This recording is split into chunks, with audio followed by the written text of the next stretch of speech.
High family, এটা আমার করা প্রথম গাছকৌটো। অনেক দিনের ইচ্ছা ছিল গাছকৌটোর উপর ডিজাইন করার, বাট কোনো দিন সুযোগ হয়ে ওঠেনি। রিসেন্ট আমার একটা দিদির বিয়েতে ফাইনালি আমি গাছকৌটোর উপর ডিজাইন করার সুযোগটা পাই। তো আপনারা দেখে বলবেন যে কেমন হয়েছে। ফার্স্ট আমি গাছকৌটোটাকে বেস কালার করে নিয়ে তার ওপর ক্লের সাহায্যে একটু 3D লুক দেওয়ার চেষ্টা করলাম এবং ক্লের সাহায্যে আমি একটি স্বস্তিক চিহ্ন বানিয়ে নিয়েছি। এরপর লাল কালারের সাহায্যে আমি কালার করে নিয়ে তারপর আমি স্বস্তিক চিহ্নটাকে হাইলাইট করে নিয়েছি। এবার আসি কলকার পালা। আমার কলকার টানগুলো এতটাও নিখুঁত নয়, তাও একটু চেষ্টা করলাম। প্র্যাকটিস চালিয়ে যাচ্ছি, ভবিষ্যতে আরও নিখুঁত করার চেষ্টা করব।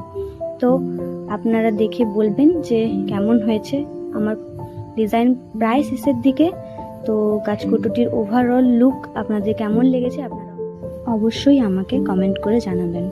By everyone.